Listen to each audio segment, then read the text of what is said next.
Hello everyone, welcome back to our channel. और आज जो डिस्ट्रिक्ट हम पढ़ेंगे वो हम पढ़ेंगे झज्जर के बारे में।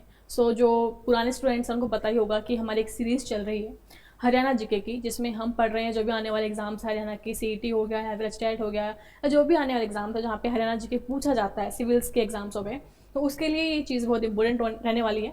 और जो प्लस पॉइंट है हमारा इस चैनल पे इस इन क्लासेस करवाने का वो यही है कि इंग्लिश मीडियम के स्टूडेंट्स को जनरली प्रॉब्लम ये होती थी कि हमें समझ में नहीं आता, और मेजरली जो भी चैनल करा रहे हैं हरियाणा जी के वो हिंदी में करा रहे हैं। तो उनके लिए ये एक इनिशिएटिव स्टार्ट किया गया था, अब आप लोगों के लिए इनिशिएटिव स्टार्ट किया गया है, तो आपको भी सपोर्ट शो करना है इस चीज़ के लिए, ठीक है। तो विद डैट हम स्टार्ट करते हैं। और जो बिल्कुल नए बच्चे हैं, आई विल रिक्वेस्ट यू कि आप फर्स्ट क्लासेस से देखें, बिकॉज आपको फिर हर एक चीज़ समझ में आएगी। This is my guarantee to you, ठीक है। ट्रिक से मैंने चीज़ें समझाई हैं जहाँ पे मुझे लगता था कि आपको याद करने में दिक्कत होगी, तो वो प्लीज़ वॉच करना, ठीक है। And tell me your response, और टेल मी कि आपको कैसा लगा, व्यूज़ वगैरह सब कमेंट से बताना। तो अभी हम स्टार्ट करते हैं। ओके, तो अभी हम पढ़ रहे हैं झज्जर के बारे में, ठीक है। झज्जर के बारे में हम यहाँ पे पढ़ रहे हैं। मैं दिखा देती हूँ, जो कि यहाँ पे आप देख सकते हैं, ठीक है। अभी इसकी फॉर्मेशन से लेके इंपॉर्टेंट प्लेसेस, इंपॉर्टेंट पर्सनैलिटी, सारी चीज़ें हम डिस्कस करेंगे। देखो, 15 जुलाई 1997 में, 15 जुलाई 1997 में इसकी फॉर्मेशन होती है झज्जर की। एंड इसको हम शहीदों का शहर या फिर सिटी ऑफ मार्टियर्स भी बोलते हैं, ठीक है, शहीदों का शहर। और इसको सैंडलवुड एंड आइवरी कार्विंग के लिए जाना जाता है, जो कि चंदन के और जो हाथ की दांतों की, जो हाथी के दांत होते हैं ना, बहुत लंबे लंबे, उनकी उसके ना, आपको पता होगा कि वैसे तो ये इलीगल है, बट कुछ जो बहुत ही वेल्दी पर्सन होते हैं उनको कुछ शो ऑफ का होता है चस्का, तो वो उनके दांतों के नेकलेस पीस बनवाती हैं, कुछ लेडीज़ ईयरिंग्स बनवाती है, उनको शो ऑफ करने का होता है बहुत। तो वो जो आइवरी कार्विंग है और जो सैंडलवुड की जो नक्काशी वगैरह होती है, उसके लिए इस स्थान को जाना जाता है, ठीक है। अब आप लोग ये बोलते होंगे कि ये तो इलीगल है, तो कुछ तो एक्शन होता होगा। तो लीगल तरीके से चीज़ें ऐसे होती हैं कि भाई कोई एलिफेंट है, इसकी डेथ हो गई, ठीक है, तो उस हिसाब से उसके जो बॉडी के जो कुछ पार्ट हैं उसका ऐसे यूज़ कर सकते हैं, बिकॉज वो बहुत एक्सपेंसिव होते हैं, तो ठीक है। तो ऐसे कुछ लोग इलीगल को ऐसे लीगल में कन्वर्ट कर देते हैं। लेकिन अगर किसी लिविंग एलिफेंट की डेथ हो रही है इस पर्पज़ के लिए, तो वो एक बहुत ही बड़ा इलीगल क्राइम है, तो वो नहीं होना चाहिए। ओके, उसके बाद हम बात कर लेते हैं किसने इस शहर को बसाया, किसने इस शहर की फॉर्मेशन की। तो ऐसा माना गया है, हिस्टोरियंस ने बोला है, बुक्स में है, कि छज्जू जाट थे, उन्होंने मोहम्मद गोरी की हेल्प से इस जगह की स्थापना की थी। मोहम्मद गोरी कौन है, आप सभी को पता होगा, पृथ्वीराज चौहान का और उनका युद्ध हुआ था, बैटल ऑफ तराइन 1191 में, वो आप सबने पढ़े होंगे। तो वो मोहम्मद गोरी की बात हो रही है, उनके हेल्प से छज्जू जाट ने इस शहर को बसाया था। ओके, बहादुरगढ़, तो बहादुरगढ़ आपका झज्जर के अंदर ही आता है, और इसका पुराना नाम था शराफाबाद, ठीक है, पुराना नाम क्या था इसका, शराफाबाद। और इसको राठी जाट ने फाउंड किया था। और जो आपका बहादुरगढ़ है, जो कि झज्जर के अंदर पड़ता है, उसको गेटवे ऑफ हरियाणा के नाम से भी जाना जाता है। तो क्वेश्चन बिल्कुल ऐसे आएगा कि गेटवे ऑफ हरियाणा के नाम से किस शहर को जाना जाता है, या फिर जिस शहर को जाना जाता है वो कौन से डिस्ट्रिक्ट में लाई करता है। तो आपको याद रखना है, बहादुरगढ़ को हम बोलते हैं, ये बहुत इंपॉर्टेंट है, बहादुरगढ़ को हम गेटवे ऑफ हरियाणा बोलते हैं, एंड वो लाई करते हैं आपके झज्जर के अंदर। उसके बाद जो पहली सनातन धर्म की ब्रांच थी वो कहाँ पे खुली थी। अभी तो आप रील्स में देखते होंगे, हर जगह सनातन धर्म की बात हो रही है, और लोग एक दूसरे को बुली कर रहे हैं अगर वो इस धर्म को फॉलो नहीं करते हैं, और कितना महान ये धर्म है, सब चीज़ें बातें चल रही है। तो लिटरली नो डाउट ये धर्म बहुत महान है, हमारा हिंदुओं का जो बहुत ही ज़्यादा अफेक्शन है, जुड़ा हुआ है। लेकिन सबसे पहले जो सनातन धर्म की ब्रांच खुली थी वो 1986 में झज्जर में खुली थी, जहाँ पे काम यही था कि हमको प्रीच करना है इस धर्म को, ठीक है। और जो सनातन धर्म के प्रोमोटर थे वो थे दीन दयाल शर्मा। तो ऐसे आप याद कर सकते हो कि भैया लोगों का दीन जो है वो भटक रहा था, ठीक है, जो लोगों का दीन ईमान होता है वो भटक रहा था। तो दीन दयाल जी ने उन पर दया की और उनको सनातन के मार्ग पे लेके गए। तो इसलिए दीन दयाल जी को आप ऐसे रिलेट करके याद कर सकते हो। हमें जीके बहुत वास्ट है, कुछ ना कुछ जोड़ के याद करना पड़ेगा, तो ऐसे इस ट्रिक से आप याद कर सकते हो कि दीन दयाल शर्मा जी ने सनातन धर्म के प्रमोटर माने जाते हैं, ठीक है। पहला जो कोर्ट है हरियाणा के अंदर खुला था 1919 में झज्जर के अंदर। कोर्ट समझ रहे हो, न्यायालय, जहाँ पे जस्टिस मिलता है, जहाँ पे कानून कार्यवाही होती है और जस्टिस मिलता है। तो पहला कोर्ट ऑफ हरियाणा है वो झज्जर में खुला था। अब मुझे कमेंट सेक्शन में आप ये बताओगे पहला मोबाइल कोर्ट कहाँ पे खुला था हरियाणा का, जो मूविंग कोर्ट होता है, कहाँ पे खुला था। ऑलरेडी मैं पढ़ा चुकी हूँ, तो आपको इसका आंसर कमेंट सेक्शन में देना है, ठीक है। अब वो रूलर जिन्होंने सतलुज कैनाल को बनाया, ठीक है, झज्जर तक एक कैनाल आती है बेसिकली सतलुज से झज्जर तक, तो वो किसने बनाई थी? वो आपकी फिरोज शाह तुगलक जी ने बनाई थी। फिरोज शाह तुगलक ने बहुत सारे काम किए थे इंपॉर्टेंट, और मेजर काम उसका यही था कि उसने बहुत सारे कैनाल्स को बनाया था, इरिगेशन सिस्टम को उसने बहुत स्ट्रॉन्ग कर दिया था। तो ये चीज़ आपको यहाँ पे याद रखनी है। तो किस पर्सनैलिटी ने, किस इंसान ने सतलुज से झज्जर तक कैनाल का फॉर्मेशन कराया था पानी के लिए, इरीगेशन फैसिलिटीज़ के लिए? तो वो फिरोज शाह तुगलक जी थे। ओके, उसके बाद सुभाष चंद्र बोस जी की जो लास्ट स्पीच थी जब वो इंडिया से जा रहे थे, और इंडिया के जाने से पहले जो उन्होंने लास्ट स्पीच दी थी वो बहादुरगढ़ के अंदर ही दी थी। आप इसको ऐसे याद कर सकते हो क्योंकि सुभाष चंद्र बोस जी ने अपना देश छोड़ा था, और उनकी डेथ कैसे हुई वो अभी भी एक मिस्ट्री है। बहुत सारे लोग मानते हैं कि एक एयरप्लेन क्रैश हुआ था और उसमें उनकी डेथ हो गई, उनकी डेड बॉडी अभी तक नहीं मिली है, ठीक है, और एक मिस्ट्री ही है कि उनकी डेथ कैसे हुई, बिकॉज वो इंडिया से तो चले गए थे और वो कभी वापस नहीं आए। तो जो लास्ट जो उनकी स्पीच थी बिफोर लिविंग इंडिया वो बहादुरगढ़ के अंदर ही हुई थी, और इसको आप ऐसे याद करो कि भाई वो बहुत ही बहादुर इंसान थे, तो आप ऐसे जोड़ सकते हो, ठीक है। बेरी टाउन कहाँ पे है? बेरी कस्बा, जिसको सिटी ऑफ रिच पीपल भी बोलते हैं। तो भाई city of rich people, very very rich, ठीक है, तो इसका थोड़ा सा रिलेट कर लो, very very rich, very very rich, very very rich, ठीक है। तो बेरी टाउन है झज्जर के अंदर जहाँ पे बहुत सारे अमीर लोग रहते हैं, इसको सिटी ऑफ रिच पीपल भी बोला जाता है, ठीक है। झज्जर के अंदर सबसे ज़्यादा वेटलैंड्स है हरियाणा में। तो वेटलैंड्स जो आपकी पानी जहाँ पे इकट्ठा हो जाता है वो जगह थोड़ा दलदली ऐसा होता है, और जहाँ पे आपके बेसिकली कुछ चीज़ें ऐसे होती हैं जिनको एक मार्शी इन्वायरमेंट चाहिए होता है, कुछ ऑर्गेनिजम्स को, कुछ जानवरों को, एक्वेटिक एनिमल्स को। तो इसलिए हमें वेटलैंड्स को कंजर्व करने की भी ज़रूरत है, कहीं ऐसा ना हो कि उनमें फैक्ट्रियों से फर्टिलाइजर्स का वेस्ट बह बह के आ रहा है और सब एनिमल्स यहाँ पे ख़त्म हो गए। तो ये गलत चीज़ है ये हमारे पूरे इकोसिस्टम के लिए। तो झज्जर में सबसे ज़्यादा वेटलैंड्स हैं, और इसके लिए आपको पता भी होगा कि एक वेटलैंड्स के लिए एक ईरान में एक मीटिंग हुई थी, ठीक है, और उस मीटिंग के बेसिस पे ऐसा हुआ था कि हम कुछ कुछ जगहों को एज अ वेटलैंड्स को हम सेलेक्ट कर देते हैं कि हम वो कंजर्व करेंगे, ठीक है। तो उसका आप मुझे नाम बताना, उस मीटिंग का नाम क्या था? All right, okay. अगर हम महेंद्रगढ़ में को कंपेयर करें तो ये सबसे ज़्यादा ड्राइएस्ट स्टेट है। अगर कोई पूछे सबसे ज़्यादा वेटलैंड्स कहाँ पे हरियाणा में, तो वो झज्जर के अंदर है। सबसे ज़्यादा ड्राई लैंड कहाँ की है? वो महेंद्रगढ़ की है, बिकॉज महेंद्रगढ़ में आपको मिनरल्स बहुत मिल जाते हैं, ठीक है, और पानी वगैरह का कुछ ऐसा ज़्यादा रिवर्स लेक आपको नहीं मिलेगी, लेकिन मिनरल्स के लिए माना जाता है महेंद्रगढ़ बहुत ही रिच है। ओके, भिंडावास बर्ड सेंचुरी कहाँ पे है? झज्जर के अंदर है, और ये लार्जेस्ट नेचुरल वेटलैंड है हरियाणा का। अगर हम लार्जेस्ट नेचुरल वेटलैंड की बात करें तो आपकी भिंडावास बर्ड सेंचुरी है, जो कि पहल विलेज में है, और कहाँ पे है? ये झज्जर के अंदर है। ऑल राइट, तो दिस इज अबाउट इट। आगे देखो, हाँ, अब क्वेश्चन पूछ सकते हैं कि जो आपकी वेटलैंड है भिंडावास बर्ड सेंचुरी, इसमें पानी कहाँ से आता है? तो this is fed by Jawaharlal Nehru canal. Okay, उसके बाद एक खोपड़वास वाइल्ड लाइफ सेंचुरी भी है जो कि 1991 में इस्टेब्लिश हुई थी, और एक गोरैया टूरिस्ट प्लेस भी है जो कि बहादुरगढ़ के अंदर है। तो एक आपको एक तो भिंडावास बर्ड सेंचुरी याद रखनी है, आपको खोपड़वास जो आपकी ये वाइल्ड लाइफ सेंचुरी याद रखनी है। ये ना डायरेक्ट क्वेश्चन बनेंगे, क्वेश्चन में इन डेप्थ जाने की जरूरत नहीं है, डायरेक्ट क्वेश्चन बनेगा खोपड़वास वाइल्ड लाइफ सेंचुरी कहाँ पे है, और आपको आंसर देना पड़ेगा कि झज्जर के अंदर है, ठीक है। गोरैया टूरिस्ट प्लेस कहाँ पे है? तो झज्जर के बहादुरगढ़ के अंदर है, राइट। उसके बाद कुछ हम इम्पोर्टेंट रिलीजियस प्लेसेस की बात कर लेते हैं। अभी जो हमने इम्पोर्टेंट प्लेस देखे वो थोड़े इन्वायरमेंट के रिगार्डिंग थे, बर्ड सेंचुरी थी, वाइल्ड लाइफ सेंचुरी थी। लेकिन अगर मैं बात करूँ रिलीजियस प्लेसेस की, रिलीजियस फेयर्स की, तो एक उसमें आता है रुधमाल टेम्पल जो कि बेरी के अंदर है, ठीक है। बेरी के बारे में एक मैंने इंपॉर्टेंट बात बताई थी अभी कि वेरी वेरी रिच, ठीक है, तो वो याद रखना कि बहुत ही अमीर लोग रहते हैं यहाँ पे। रुधमल टेम्पल भी कहाँ पे? बेरी के अंदर है। भीमेश्वरी देवी टेम्पल, जिसको नॉर्थ इंडिया का खाजुराहो भी बोला जाता है, खाजुराहो के टेम्पल्स जो हैं मध्य प्रदेश के अंदर हैं, और ये ऐसा माना जाता है कि चंदेल रूलर थे, उन्होंने बनवाए थे, ठीक है। काफ़ी फेमस है, काफ़ी फेमस ये मंदिर हैं, फेमस ये टेम्पल्स हैं। तो नॉर्थ इंडिया के खाजुराहो के टेम्पल के रूप में भीमेश्वरी देवी टेम्पल को जाना जाता है, बिकॉज उसका जो आर्किटेक्चर है वो रिजेंबल करता है उससे, और ये कहाँ पे है? बेरी के अंदर है। ओके, निराचा धाम, ठीक है, जो कि बाबा बगरुयन दास का जो आश्रम है वो बेरी के अंदर ही है, ठीक है।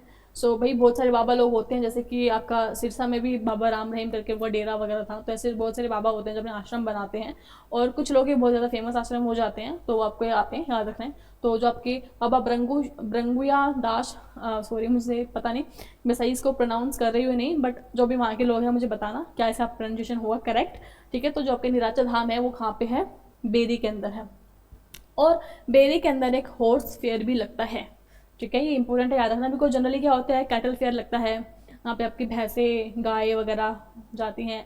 राजस्थान में कैमल फेयर लगता है, तो ऐसे ही बेरी के अंदर हॉर्स फेयर लगता है। आप इसको ना ऐसे याद कर लो, आज के ज़माने में जिसके पास हॉर्स है भाई वो बहुत रिच बंदा है। क्यों? क्योंकि जो हॉर्स है उनकी कॉस्ट बहुत ज़्यादा है, उनकी मेंटेनेंस बहुत ज़्यादा है। आपने रणदीप हुड्डा जी की इंस्टाग्राम प्रोफाइल देखी होगी तो आपने देखा होगा, ठीक है। तो हॉर्स जो होते हैं आजकल बहुत ज़्यादा एक्सपेंसिव उनकी मेंटेनेंस है, और जो लोगों के पास वो है वो बहुत रिच होते हैं जनरली, ठीक है। तो हॉर्स फेयर कहाँ मिलेगा, कहाँ मिलेगा, यहाँ पे वेरी रिच लोग रहेंगे। रिच लोग कहाँ रहते हैं, बेरी में, तो बेरी में ही हॉर्स फेयर होता है, झज्जर के अंदर, ठीक है।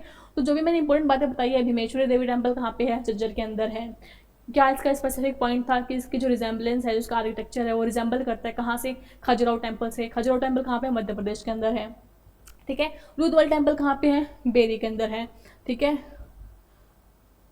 ऑल राइट, अब देखो सलोनी उत्सव, ये बेसिकली आप समझ सकते हो रक्षाबंधन जैसा ही है, भाई बहन का त्यौहार होता है सलोनी उत्सव, ठीक है। और अगर आप किसी गांव से बिलोंग करते हो तो आपने देखा होगा कि रक्षाबंधन पे जो मेरी दादी लोग होती है वो रक्षाबंधन को सलोनी ही बोलती है, बेसिकली सलोनी मनाने जा रही है भाई के घर, ठीक है। तो ये याद रखना, सलोनी उत्सव रक्षाबंधन को ही कई जगह बोल देते हैं, भाई बहन का ही त्यौहार होता है। लॉर्ड विष्णु जी का स्टैचू है यहाँ पे मोहनवाड़ी में। This is not that important because Lord Vishnu के स्टैचू काफ़ी जगह है, हर मंदिर में मिल जाएंगे आपको। और काजी मस्जिद है, काजी मॉस्क्यू है एक दुजाना में, झज्जर के अंदर, ठीक है। तो क्वेश्चन पूछ सकते हैं कि एक काजी मस्जिद है दुजाना में, कहाँ पे है दुजाना, झज्जर के अंदर है, ठीक है। इंपॉर्टेंट बात तो यही है, भीमेश्वरी टेम्पल याद रखना, एक आप हॉर्स फेयर याद कर लेना। उसके अलावा यहाँ पे खोपड़वास वाइल्ड लाइफ सेंचुरी और भिंडवास वाइल्ड लाइफ सेंचुरी आपको याद रखनी पड़ेंगी। तो ये कुछ इंपॉर्टेंट चीज़ें हैं जो आपको याद रखनी पड़ेंगी। ओके, अब हम बात कर लेते हैं एजुकेशन एंड रिसर्च के जो इंस्टीट्यूट्स हैं या फिर जो पढ़ाई लिखाई की बातें हो रही हैं झज्जर में, उसको एक बार नज़र उस पर डाल लेते हैं। देखो, पहला जो गुरुकुल है इंडिया का, अभी आप मेंटर 365 गुरुकुल जैसे हमारा है, जैसे हम बच्चों को वहाँ पे बच्चों को पढ़ाते हैं, उनके एग्जाम्स के प्रिपरेशन कराते हैं, वैसे ही पहला गुरुकुल इंडिया का झज्जर गुरुकुल था, झज्जर में वो इस्टेब्लिश हुआ था। एंड इसको फाउंड किसने किया था, तो founded by Swami Paramanand and Swami Brahmanand, ठीक है। तो ये दो लोग थे, स्वामी परमानंद एंड स्वामी ब्रह्मानंद, इन्होंने गुरुकुल इस्टेब्लिश किया। पहला गुरुकुल जो है पूरे भारत का, नॉट ओनली ऑफ हरियाणा, पूरे भारत का, वो झज्जर के अंदर था, ठीक है। जो पहला नवोदय विद्यालय था हरियाणा का, पहला नवोदय विद्यालय हरियाणा, वो भी कलोई झज्जर के अंदर ही खुला था। ओके, अगर हम बात करें molecular radiation safety proficiency institute, आपको एक बात पता होगी कि झज्जर के अंदर एक न्यूक्लियर पावर प्लांट भी ओपन हो रहा है, ठीक है। झज्जर में, सॉरी वो गोरखपुर में है, ठीक है, सॉरी। तो molecular radiation safety proficiency institute कहाँ पे खुल रहा है, झज्जर के अंदर खुल रहा है। और यहाँ पे न्यूक्लियर जो है वो आपके यहाँ पे नहीं, वो गोरखपुर में न्यूक्लियर पावर प्लांट बन रहा है, तो वो बात मैं बता रही थी। Okay, sorry for that. Okay, तो molecular radiation safety proficiency institute, देखो आपको पता होगा जो रेडिएशंस होते हैं बहुत ही डेंजरस होती हैं। इनफैक्ट न्यूक्लियर पावर प्लांट्स हर जगह नहीं खुल सकते, नहीं, क्योंकि वो उनके अंदर जो मेटल यूज़ होता है, रॉ मेटल यूज़ होता है, यूरेनियम यूज़ होता है, बहुत ही ज़्यादा जल्दी जल्दी जल्दी जल्दी टूटता है, रिएक्शन होती है न्यूक्लियर जो होती हैं, और उसमें इतना बड़ा एक्सप्लोजन हो सकता है अगर उसको अच्छे से मैनेज नहीं किया तो मेक श्योर किया जाता है कि जिस भी जगह पे खुल रहे हो वहाँ पे सेफ्टी मेजर्स बहुत ही स्ट्रिक्ट हो, ठीक है।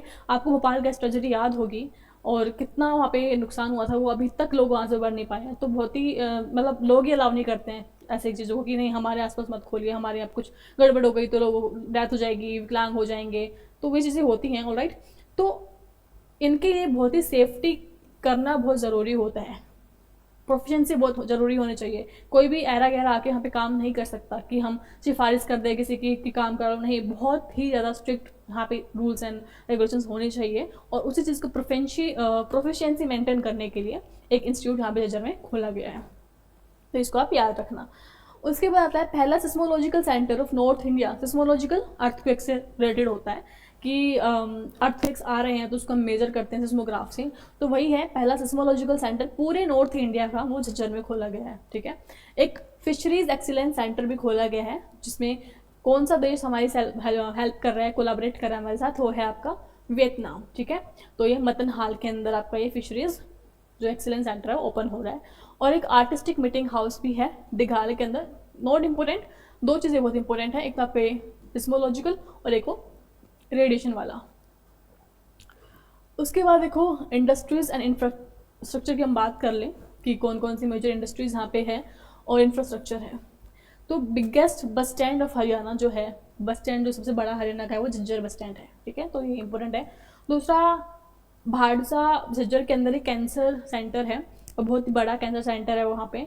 ठीक है, और लार्जेस्ट कैंसर हॉस्पिटल है पूरे इंडिया का, तो वो एम्स भाड़सा है जो कि झज्जर के अंदर है। मैं अगर बताऊं, एक्चुअल रियलिटी बताऊं, तो ये सिर्फ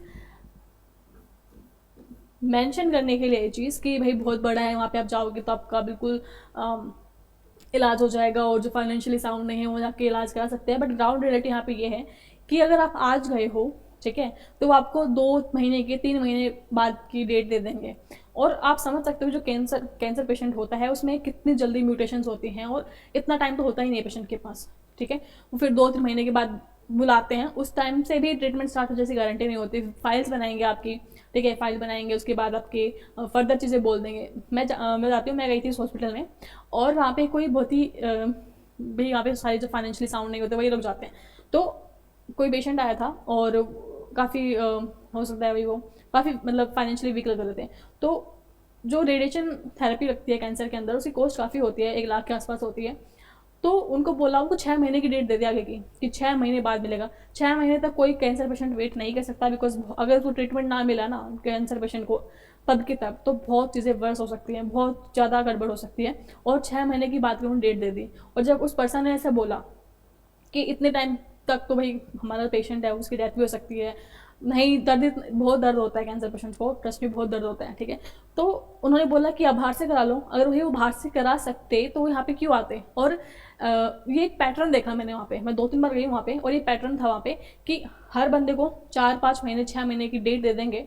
ठीक है, और फिर लोग पूछेंगे कि तब तक क्या करें, तो कहेंगे बाहर से करा लो। ठीक है, मतलब, और फिर लोग कराते भी हैं बाहर से, तो वहाँ पे बस पर्ची कटती है। ट्रीटमेंट मुझे लगता है बहुत कम लोगों का वहाँ पे होता होगा, जो कि इनिशियल स्टेज में होंगे उनका होता होगा, जो एडवांस स्टेज में पहुँच गए उनका ट्रीटमेंट वहाँ पे करते ही नहीं है वो लोग, ऐसे ही उस डिपार्टमेंट से ऐसे डिपार्टमेंट पहुँच जाते रहते हैं। तो बहुत ही ग्राउंड रियलिटी बहुत वर्स्ट है। बट याद रखना, लार्जेस्ट कैंसर हॉस्पिटल जो इंडिया का वो भाड़सा झज्जर के अंदर है। ठीक है, ऐसे इससे मैं थोड़ा पर्सनल हो गया। ऐसे एक आपका कार्ड भी बना था, आयुष्मान कार्ड, जो बोलते हैं कि 5 लाख तक का इलाज फ्री मिल जाएगा, कोई भी हॉस्पिटल उसको एक्सेप्ट नहीं करता है। सो वो ग्राउंड रियलिटी है कि रिपोर्ट से मेंशन कर दिया कि सबको मिल गया आयुष्मान कार्ड, 5 लाख रुपए का ट्रीटमेंट हो रहा है, बट कोई भी प्राइवेट हॉस्पिटल उसको एक्सेप्ट नहीं करता है। एंड जब पूछते हैं क्यों नहीं करते, तो वो बोलते हैं गवर्नमेंट रिम्बर्स ही नहीं करते हमें हमारी अमाउंट, तो हम लॉस में क्यों जाए। तो ये सब बस रिपोर्ट्स हैं, सब बाहर देखने में अच्छा लग रहा है, बट ग्राउंड रियलिटी बहुत वर्स है। ओके, उसके बाद हम बात कर लेते हैं थर्मल पावर प्रोजेक्ट्स की। तो थर्मल पावर प्रोजेक्ट्स की अगर मैं बात करूं, तो Indira Gandhi Aravalli super thermal power project, और एक यहाँ पे Mahatma Gandhi ji thermal power plant है। जनरली ऐसा होता है, एक तो आपसे ऐसे क्वेश्चन पूछ लेंगे कि ये प्लांट दे दिया, उससे पूछ लेंगे इसकी कैपेसिटी कितनी है, मतलब कितनी इलेक्ट्रिसिटी जनरेट कर सकता है। दूसरा क्वेश्चन ऐसे पूछ लेते हैं कहाँ पे है। ठीक है, तो वो दोनों चीज़ें बता देती हूँ। Indira Gandhi Aravalli super thermal power plant और Mahatma Gandhi thermal power plant दोनों ही झज्जर के अंदर है। ठीक है, both of this thermal power plants are established और are situated in Jhajjar. Indira Gandhi ji की जो कैपेसिटी है वो ज़्यादा है, 1500 मेगावाट, और महात्मा गांधी जी की कैपेसिटी जो है वो थोड़ी कम है, 1320 मेगावाट। ठीक है, तो ये थोड़ा याद रखना। ओके, उसके बाद आते हैं मेजर इंडस्ट्रीज़ कौन कौन सी हैं। तो एक रिलैक्सो के शूज़ आते हैं, आपने ऐड भी देखे होगी, रिलैक्सो के शूज़ स्लीपर्स की ऐड आती रहती है, कंफर्टेबल अगर वियर करना है शूज़ तो रिलैक्सो के शूज़ चुनो, ऐसी ऐड उनकी होती है। तो रिलैक्सो के शूज़ एंड स्लीपर इंडस्ट्री जो है वो आपको झज्जर में है। सूर्य रोशनी इंडस्ट्रीज़ भी है, झज्जर के अंदर है। ठीक है, उसके बाद पैनासोनिक टेक पार्क है, और डेंसो एक जापानीज कंपनी है, ये भी कहाँ पे है, झज्जर के अंदर है। रिलैक्सो वाली वेरी इंपॉर्टेंट, याद रखना, इंपॉर्टेंट सारी ही हैं, सारे ही इंपॉर्टेंट फैक्ट्स मैंने पीपीटी में इंक्लूड कराए हैं। So everything is important, but if to be specific मैं बात करूँ तो रिलैक्सो शूज़ और स्लीपर इंडस्ट्री बहुत फेमस है यहाँ की, BRILAX तो काफ़ी मेजर मेजर कंपनी है, आपको पता ही होगा, ऐड वगैरह भी खूब आती है। सूर्य रोशनी इंडस्ट्रीज भी झज्जर की है। पैनासोनिक भी है, वहाँ पे पैनासोनिक का प्लांट है झज्जर में। और डेंसो एक जापानीज कंपनी है। क्वेश्चन ऐसा सकता है कि डेंसो कंपनी है झज्जर के अंदर, कौन सी देश की वो कंपनी है, तो वो जापान की है। और मैं बार बार चीज़ों को रिपीट इसलिए कर रही हूँ ताकि क्लास में आपको चीज़ याद हो जाए। आप एक बार क्लास देखिए, उसके बाद आप एक बार खुद से उसको या तो स्क्रीनशॉट ले लीजिए या फिर PPT अपलोड हो जाएगी टेलीग्राम पे, वहाँ से एक बार रिवाइज कर लीजिए। और उसके बाद आपको ज़्यादा कुछ करने की नीड नहीं है, जीके के मामले में चीज़ें क्लियर होती चलेंगी साथ के साथ। ओके, उसके बाद अगर दूसरी मेजर इंडस्ट्रीज़ की बात करें तो पार्ले बिस्किट इंडस्ट्री, पार्ले जिस आपने खाया होगा, तब से कितने भी दूसरे दूसरे जो कंपनीज आ जाए, ओरियो वगैरह, लेकिन जो टेस्ट एंड जो स्टैंडर्ड पार्ले जी का है वो भाई वो कोई मैच नहीं कर सकता। तो पार्ले बिस्किट इंडस्ट्री जो है वो यहाँ पे इस्टेब्लिश हुई थी 1992 में बहादुरगढ़ के अंदर। ठीक है, ऐसा नहीं है कि पहली बार पार्ले जी की जो इंडस्ट्री है वो यहाँ पे ही इस्टेब्लिश हुई। एक आप बोल सकते हो ब्रांच इस्टेब्लिश हुई, पहले वो मुंबई में थी। ठीक है, सबसे पहले वाली ब्रांच मुंबई में इस्टेब्लिश हुई थी, लेकिन हरियाणा में जो पहली ब्रांच इस्टेब्लिश हुई वो बहादुरगढ़ में 1982 में झज्जर के अंदर हुई थी। उसके बाद क्वेश्चन आता है नेशनल कार्डियोवास्कुलर रिसर्च इंस्टीट्यूट। ठीक है, कार्डियोवास्कुलर मतलब हार्ट से रिलेटेड जो बीमारियाँ होती है उसको डील किया जाता है, तो वो भी आपका झज्जर के अंदर ही है। और यहाँ पे ये भाड़ से आएगा। ठीक है, जहाँ पे जो कैंसर है ना इंस्टीट्यूट, वहीं पे है ये भी। भाड़ से आएगा, भादे नहीं आएगा, टाइपिस्ट की मिस्टेक यहाँ पे, सॉरी फॉर दैट।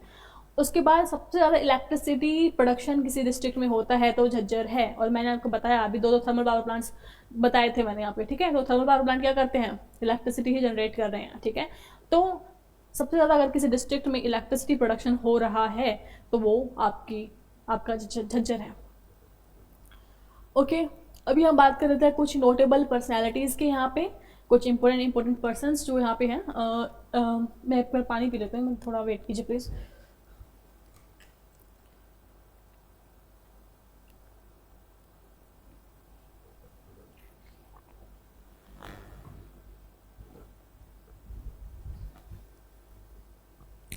यस, तो जो मोनासी चिल्लर है, जो कि आपको पता ही है मिस वर्ल्ड बनी थी 2018 के अंदर, वो झज्जर से हैं। ठीक है, और ये हरियाणा में अनेमिया की जो ब्रांड एम्बेसडर है वो ये हैं। ओके, उसके अलावा आपसे क्वेश्चन ऐसे ही पूछ लेंगे कि ऐसी डिस्ट्रिक्ट जिसमें से बहुत सारी आपकी मिस इंडिया निकल के आई है हरियाणा में, तो वो आपके झज्जर ही है, क्योंकि 2011 में मिस इंडिया बनी थी आपकी कनिष्का सोनी। ठीक है, और मिस वर्ल्ड आपको पता ही है 2018 में मोनासी चिल्लर जी बनी थी। इनकी मूवी भी आई थी पृथ्वीराज चौहान, जो इतनी नहीं चली। एनीवे, ठीक है, उसके बाद आता है बजरंग पूनिया जी। ये इंटरनेशनल रेसलर हैं, काफ़ी आपको पता है, इन्होंने मेडल्स वगैरह जीते हैं। एंड मनु भाकर तो अभी लाइमलाइट में बनी हुई हैं, ओलंपिक शूटर हैं, दो मेडल जीत के आई हैं इस बार के पेरिस ओलंपिक्स में, तो काफ़ी फेमस ये अभी हो गई हैं। आफ्टर दैट इनको पुरस्कार भी मिले हैं। ठीक है, उसके बाद वीरेंद्र सहवाग जी, वो नहीं जानता, क्रिकेटर हैं, फॉर्मर क्रिकेटर, अभी कोच करते हैं इंडियन टीम को। और दलबीर सिंह सुहाग जो कि पहले आर्मी के चीफ थे। एंड मनोज कुमार एंड जगत झाखर, ये भी फेमस हरियाणवी एक्ट्रेस हैं। मनोज कुमार को तो आप लोग जानते ही होंगे, इनकी एक वेब सीरीज फैमिली मैन करके काफ़ी फेमस हुई थी और काफ़ी फिल्मों में आ चुके हैं। ठीक है, और जगत झाखर जी भी एक फेमस हरियाणा के एक्टर हैं। तो ये याद रखने हैं इंपॉर्टेंट पर्सनैलिटीज़ आपको। उसके बाद है पंडित श्री राम शर्मा जी। ओके, और ये इनको great old man of Haryana बोला जाता है। ठीक है, मैंने आपको पिछली क्लास में पूछा था कि मुझे बताना great old man of Haryana के नाम से किसको जाना जाता है, तो वो ये आपके पंडित श्री राम शर्मा जी हैं। एक बुक है हरियाणा तिलक के नाम से, वो इन्होंने लिखी है, और ये हरियाणा डेवलपमेंट कमेटी के फाउंडर भी हैं। ठीक है, इनके बारे में एक बात याद रखना, he is known as great old man of Haryana. ठीक है, कमेंट सेक्शन में मुझे आप ये बताएंगे कि great old man of India के नाम से किसको जाना जाता है, तो ये मुझे कमेंट्स में बताना। और great old man of Punjab के रूप में किसको जाना जाता है ये भी बताना। मैं ऑलरेडी बता चुकी हूँ दोनों चीज़ें, तो मैं आपसे एक्सपेक्ट कर सकती हूँ ये चीज़ें। ठीक है, उसके बाद आते हैं नोटेबल पर्सनैलिटी में और कौन लोग हैं, तो एक है संत गरीब दास। ठीक है, जो बीजक आपको पता है कबीर दास जी ने लिखी थी, एंड हिजार। ठीक है, हिजार बौद्ध, इन दोनों पे कमेंट्री लिखी है, अपने विचारधारा लिखी है। तो गरीब दास जी तो वो झज्जर से बिलोंग करते थे, not that important. Abdul Rahman Khan जो कि झज्जर के नवाब थे, and he is the first person hang during 1857 revolt. जब 1857 क्रांति होती है तो लोग बढ़ चढ़ से पार्टिसिपेट करते हैं, क्योंकि this is the first time हम इंडिपेंडेंस के लिए थोड़े जागरूक हुए थे। और उस नॉन ऑफिशियल इंडिपेंडेंस मूवमेंट में जो सबसे पहले हैंग्ड हुए थे जो पर्सन, वो थे अब्दुल रहमान खान। ठीक है, तो नवाब ऑफ झज्जर वो थे। इम्पोर्टेंट है, याद रखना। उसके बाद देख लेते हैं सैनिक स्कूल्स की हम बात कर लेते हैं। तो 3 सैनिक स्कूल है, सॉरी हाँ 4 सैनिक स्कूल्स अगर हम बात कर लेते हैं हरियाणा के अंदर। पहला कुंजपुरा में, सेकंड रेवाड़ी में, थर्ड जो है झज्जर में, और फोर्थ है पंचकुला के अंदर। ठीक है, तो तीसरा कहाँ पे था? झज्जर के अंदर था। ओके, तो जो भी झज्जर के बारे में इंपॉर्टेंट चीज़ें थी वो हम पढ़ चुके हैं। ठीक है, जितने भी इंपॉर्टेंट पर्सनैलिटीज़ मुझे बतानी थी, जो भी इंपॉर्टेंट इंडस्ट्रीज़, एजुकेशनल इंस्टीट्यूट्स बताने थे, already I told you. And जो भी मैंने आपसे क्वेश्चंस पूछे हैं, please answer that in comment section. I hope आपको समझ में आ रहा होगा, और कुछ चीज़ें आपको समझ में नहीं आ रही है, कुछ इश्यूज़ हैं, तो please drop down your comments. And PPT के लिए आप टेलीग्राम पे फॉलो कर सकते हैं। So this is all about this video. I hope you like it. Thank you so much for watching, and I will see you in the next class. Till then take care, bye bye.